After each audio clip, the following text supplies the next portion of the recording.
Kagulat World, buong mundo nagugulat. Alexandra Ala, ang Pinay tennis queen, papasok sa second round ng Suzhou WTA 25 laban sa veteranang Belgian na si Greet Minnen. Fresh mula sa kanyang matikas na R32 win, haharapin ngayon ni Alex ang isang mas matinding pagsubok. Isang mas matanda, mas sanay, at kasing determinado ring makausad sa torneo. Unang-una, klaro ang storyline. H2H = 0. Wala pang nakaraan si Ala at Minnen, kaya't bagong laban ito na puno ng mystery at excitement. Dito unang susukat ang mundo kung kaya bang i-pursure ni Alex ang isang seasoned pro na may halos isang dekadang karanasan sa tour. Kung ranking ang pagbabasehan, lamang ang Pinay. Si Ala ay nasa loob ng top 60 WTA ngayong September 2025, galing sa breakout season kung saan sumabog siya sa Miami at Eastbourne. Samantala, si Minnen nasa WTA. 100-110 range, ngunit wag balewalain, may hawak itong recent WTA 125 title at solidong kampanya ngayong taon. Dito papasok ang narrative, youth and power versus veteran composure. Style-wise, kontrastado rin ang dalawa. Si Alex, isang left-hander, may matinding forehand at mabilis ang footwork, killer weapon ang kanyang pag-open ng court. Si Minnen naman ay right-hander, kilala sa solidong two-handed backhand, consistency at ability na pahabain ng rallies. Parang chess match na mano-mano, explosiveness laban sa disiplina. Tactically, tatlong bagay ang crucial. Una, kung may tatama ni Alex ang kanyang first serve percentage, hawak niya agad ang tempo. Pangalawa, kailangang ipilit ni Minnen ang long rallies para mabasag ang confidence ng batang Pinay. Pangatlo, mental reset. Dito pabor ang veterana, pero nakaangat si Alex dahil sa momentum ng kanyang career high form. Kaya ano ang short call? Fresh match, walang history. Ngunit kung titignan ang baraha, slight favorite si Alex. Mas mataas ang ranking, mas mainit ang laro, at dala ang pride ng Pilipinas. Pero bantayan, isang veteran fighter si Minnen na kayang pumuwersa ng tatlong set. Isang sagupaan na siguradong kakapit ang fans hanggang huling punto.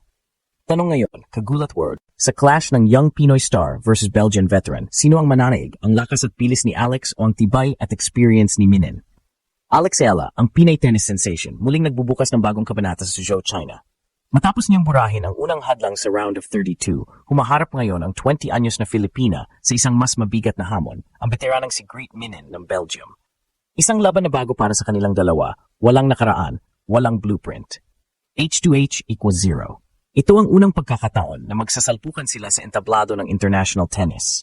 At lahat ay nakatutok kung paano tatakbo ang istorya. Kung susurin ang backdrop, malinaw ang contrast.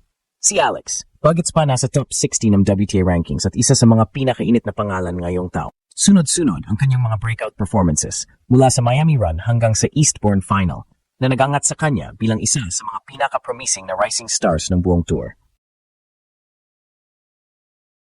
Sa kabilang banda, si Minnen, 28 years old, hindi man kasing bilis ng pagangat ni Alex, dala naman ang bigat ng karanasan. Nasa WTA number 100, 110 range, pero consistent, steady, at kamakailan lang ay may hawak pang WTA 25 title. Dito pa lang, klaro ang storyline, youth and fire versus experience and grit. Style-wise, ibang-iba ang laro. Left-hander si Alex at lethal ang kanyang forehand na kayang magbukas ng court. Malakas ang footwork, agresibo sa baseline at may kumpiyansang nakaangkla sa kanyang recent wins. Samantala, si Minnen ay isang right-hander na may matibay na two-handed backhand. Hindi flashy, pero matibay at disiplinado. Ang kanyang armas, consistency at ability na mag-extend ng rallies. Kung baga sa boxing, si Alex ang power puncher na gustong tapusin agad ang rally. Si Minnen naman ang matibay na counter puncher na handang tiisin ang mahabang laban hanggang sa huling minuto. Pero hindi lang sa skills umiikot ang laban na ito. Psychological war din ito. Si Alex, mataas ang kumpiyansa. Bata pa, pero sanay na sa pressure, dala ang buong bansa sa kanyang likod. Si Minnen naman, veteran ng countless three-setters, alam kung paano mag-reset kapag nalalamangan. Kapag may rain delay o game interruption, mas may advantage ang Belgian dahil sa experience. Kaya tanong ng lahat, sa entablado ng Suzhou, sino ang mananaig? Ang batang Pinay na puno ng bilis at apoy o ang Belgian veteran na may utak at disiplina? Mga Kagulat World, ito ang clash ng generation at experience. Handa na ba kayong masaksihan kung paano muling gugulatin ni Alexandra Ala ang mundo? Kung tatapatan natin ng mas detalyadong lente, makikita na ang laban ni Alex Ala versus Greet Minnen ay hindi lang simpleng tennis match.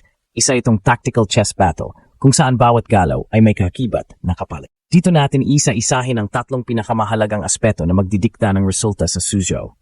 1. Lefty forehand versus veteran variety. Ito ang magiging unang malaking tanong. Paano haharapin ni Minnen ang lefty forehand ni Alex? Sa tennis, bihira ang kaliwete, kaya't ibang anggulo at spin ang ibinabato ni Ala.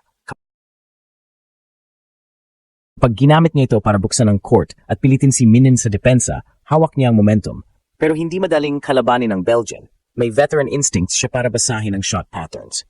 Kung ma-neutralize niya ang forehand ni Alex at i-lock ito sa cross-court exchanges, posibleng mapuwersa si Ala na magkamali. Serve and return battle. Walang duda, ang first serve percentage ni Alex ang pinaka-crucial. Kapag mataas ito, kontrolado niya agad ang service games at may confidence siyang umatake. Pero kapag bumaba, iyon ang bubutasin ni Minin, isang consistent returner na may kakayahang gawing offense ang depensa. Huwag kalimutan, sa mga long rallies, mas pabor ang Belgian dahil sa kanyang disiplina at composure. Kaya't bawat second serve ni Alex ay parang invitation para kay Minin na pumasok at magdikta. Kung makakakuha si Minin ng early breaks, mapipilitan si Alex na maghabol at posibleng ma-pressure mentally. 3. Momentum and experience factor.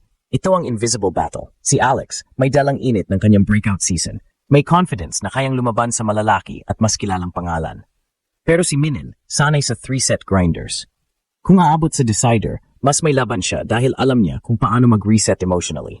Isang mahabang rally, isang rain delay, o isang medical timeout lang at pwedeng mag-shift ang momentum.